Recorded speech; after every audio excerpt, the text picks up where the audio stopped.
The effects of a virtual classroom on student ACT scores by Dana Saylor. This topic was chosen because many students are still struggling with assignments and lower ACT scores due to the information gap that occurred during mandatory virtual classes. The purpose of the study is to evaluate the impact of virtual school versus traditional in-person school on a student's annual testing scores. Due to mandated virtual school, consistency in students' instructional time may have been dramatically decreased and therefore negatively impacted, which affected their ACT scores. Information from the ACT Research and Policy Brief issued in May of 2020 suggests student scores did not increase at the expected rate of years past, since there was a 2-month forced virtual learning experience.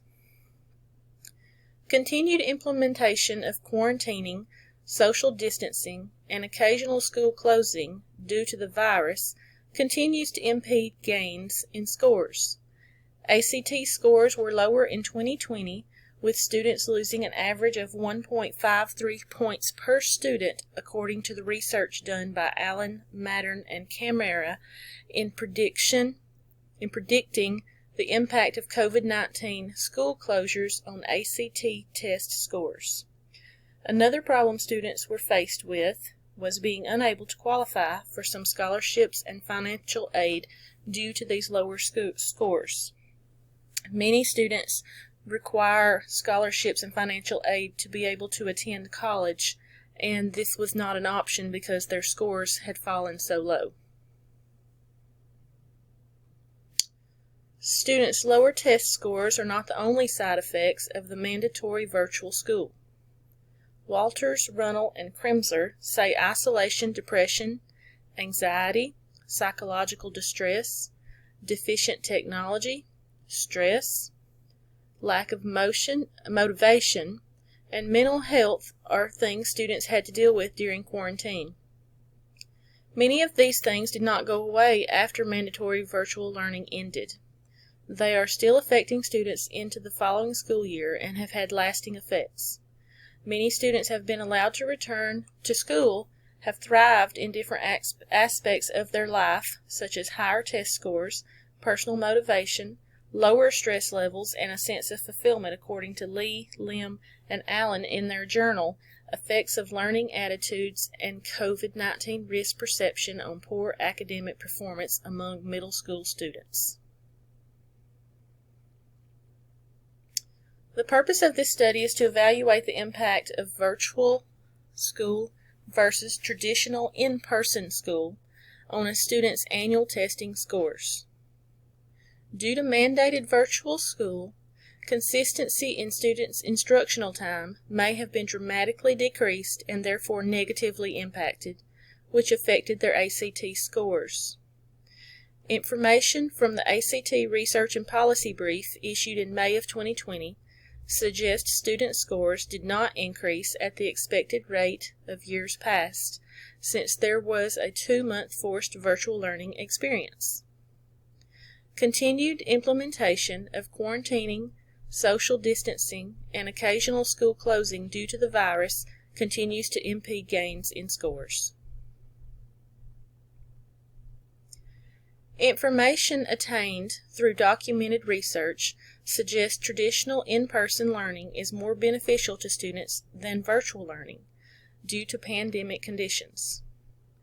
Data show students forced to partake in virtual learning suffered from failing scores, depression, and stress, just to name a few of the side effects. According to Public Affairs Research Council of Alabama, scores on ACT tests given from 2015 through 2021 show the greatest dip in scores in the year 2020 at 18.6, which reflects the time spent in virtual school. In 2021, Alabama had an 18.9 average for the state, which was an increase, according to On to College, from the 2020 scores. This was after students had completed 1 year of traditional in-person school. This chart demonstrates the drop in ACT scores in 2020.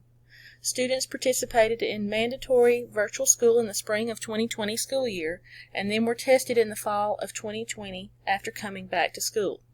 They were not in traditional in-person classes for at least 5 months before taking ACT tests. This chart shows the scores in 2020 were the lowest of the 6-year period.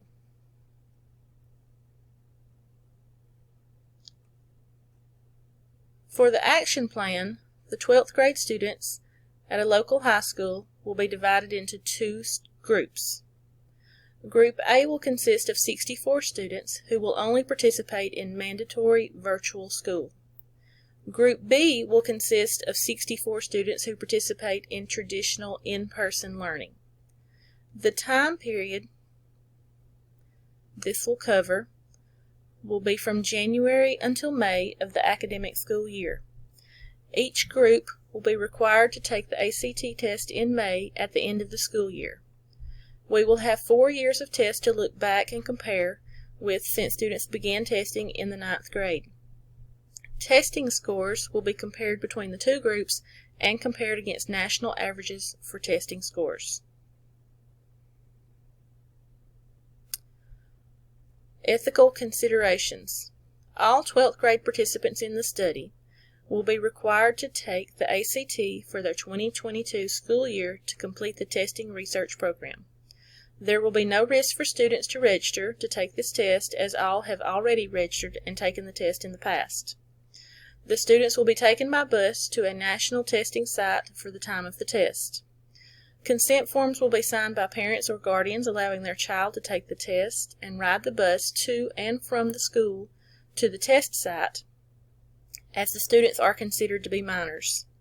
Student identity will be protected, as the test will be averaged for a final score in each group, with no one student singled out in each group at any time. Each participant in each group will be given a number. The numbers will be correlated with the ACT tests each student is taken, so that names are not associated with test scores for this study. High school students have been negatively affected by the COVID-19 pandemic. This pandemic has led to strict quarantine restrictions being put in place. Mandatory virtual schooling is one result of quarantine restrictions. Due to virtual students' test scores have fallen, which will in turn affect their college application process. This quantitative study will show that students need traditional in-person schooling to maintain and excel in their school career. ACT test scores will show how virtual school negatively affects students and in-person schooling positively affects students. In the journal article Disparities in Learning Mode Access Among K-12 Students During the COVID-19 Pandemic by Race, Ethnicity, Geography, and Grade Level in the United States, it states, virtual school should be used very sparingly to benefit students in the long run. Students who participate in traditional in-person learning will excel and it will positively affect them. Results from ACT testing would show higher scores for traditional in-person learners. Changes that could be done in the original plan could include virtual students having all communication through chat and email, as some teachers required during mandatory virtual learning. These teachers were unavailable during school hours as they were teaching the in-person classes. This meant they were unable to have Zoom meetings with the virtual students. I think this would be a realistic addition to the original plan. Additional research needs to be completed to improve student achievement. A recommendation of including other schools in the study would give a wider scope of test scores for students. This would give a truer representation of the testing scores.